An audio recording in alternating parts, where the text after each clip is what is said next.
Hey, how are y'all doing today? I wanted to do a fire video for y'all because I was talking about how the lighter is so much better and the matches are so much better. It's crazy how much better they are. You can see if you look down, the moisture and stuff is still over here on these rocks. We've had a lot of rain, everything's pretty wet. You know, these sticks and stuff are a little damp, but this is just stuff I picked up out of the yard here that's been out in the weather, out in the rain. And I just took some of these and broke them up real good. I mean, easy peasy. And that little brittleness, that's pretty good. Even if they are a little damp, they'll dry out pretty quick and start a fire pretty quick. So the next thing we got to do is look, and I'm looking at this rock, and I can see right there, it's kind of out of the wind a little bit. That leaf's not moving around, and I can feel it up here above these rocks where it's hitting me. If you don't have a place like that, you need a place like that in the wind to start to light your fire. You want to find a little piece of a bank, even if you have to dig out a little bit, to make a place out of the wind to start your fire. Because the wind's just going to blow the flame out until it gets going good, and then the wind will do nothing but spread it. So you still got to be careful in the wind when you're doing your fire. But I got a few of these sticks. Let's go ahead and see how long it takes for the lighter to light these, and then I'm going to show you how to slowly feed it up, and then we'll get to this. And you can always, in a forested area, find wood. It might be a little damp, but if you'll start off small and work your way up, and just make sure that you do it to where your smaller wood that's catching and lighting is able to dry out the next step of wood, the next size of wood that you're using if it's damp. So let's try that over here out of the wind.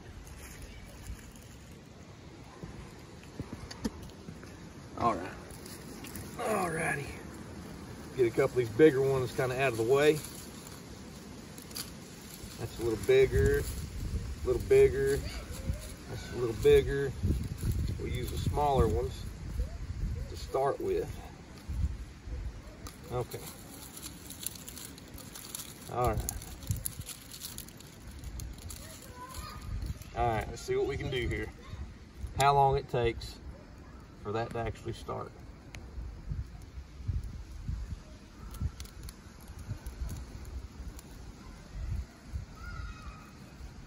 Those leaves are going to burn up really fast. Even though they're a little damp, they dry out really fast. And see there, them leaves burn up so fast that it didn't have time to dry out the wood a little bit. So we'll have to hold that to it.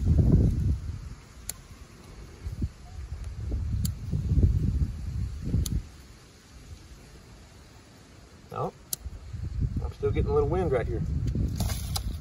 See if I can block it.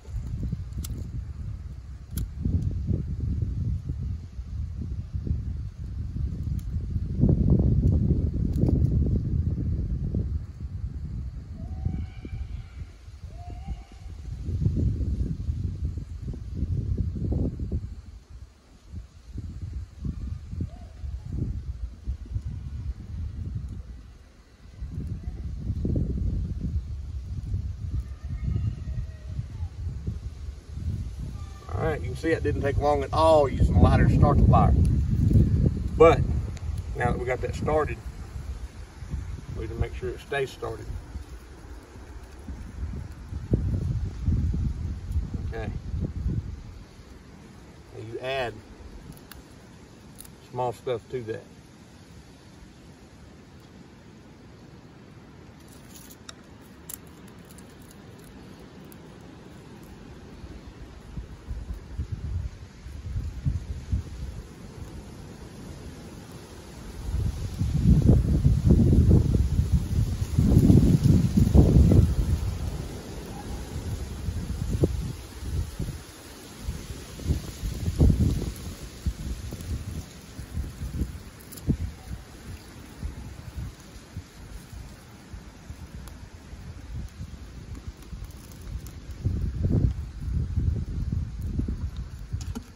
It's important to keep feeding it, because if you stop, then you're going to have all of your small stuff gone without being able to catch your bigger stuff on fire. So you need to have enough small stuff to keep applying a little bit to it. You can see how that's a pretty good flame there. That should dry out some of this really well. So you can get a little bit bigger.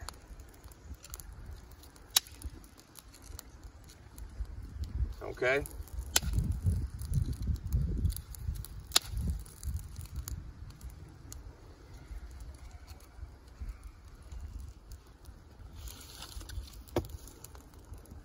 All right, now before I put this one on, I want to make sure that those pieces are starting to catch.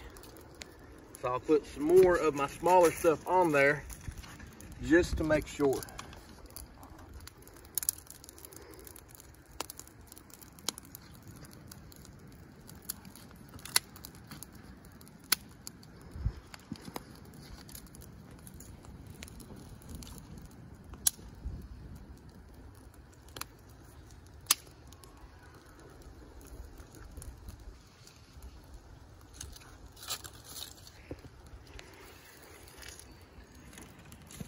And this will be the last piece that we put on.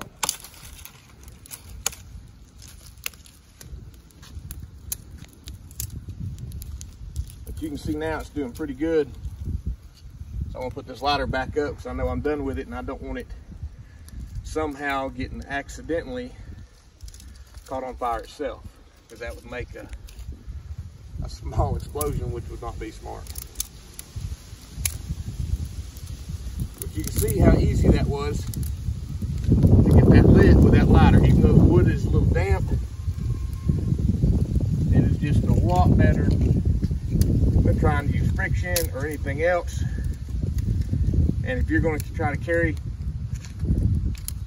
a starter, then you might as well just carry a lighter, because it takes up less room than most ferrocium rods and magnesium strikers. And you probably get about the same amount of fires out of a Bic lighter as you would a magnesium striker. A larger ferrocium rod will last a while, but you're going to spend about 20 bucks on a decent one. And for $20, you can buy a whole lot of Bic lighters. But try to take the wood, if you can, place it against your knee and pop it. If you can't, then sometimes you have to take it and put it in a fork of a tree and actually break it. But this is just about right as far as being brittle enough to do what we want it to do. So you can see that we have a fire started.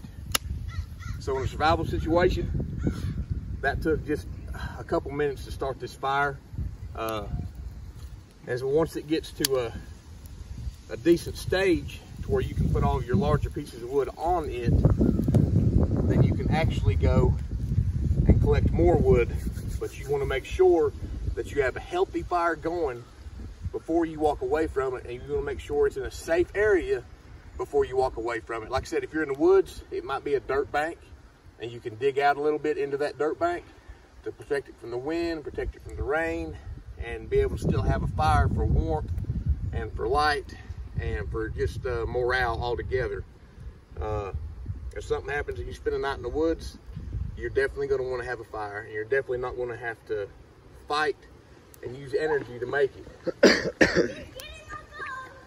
So now that y'all see how this is done, I want to thank you for tuning in and watching. Like I said, super simple to do that. You can see that fire it's drying out the rest of the wood. It's getting bigger and bigger.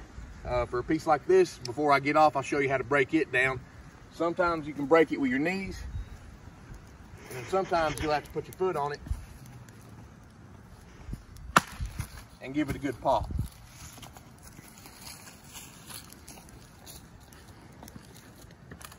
Woo, it's big. Let's see.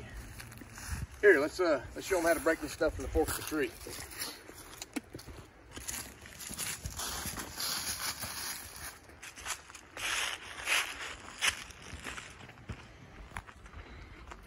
You insert it.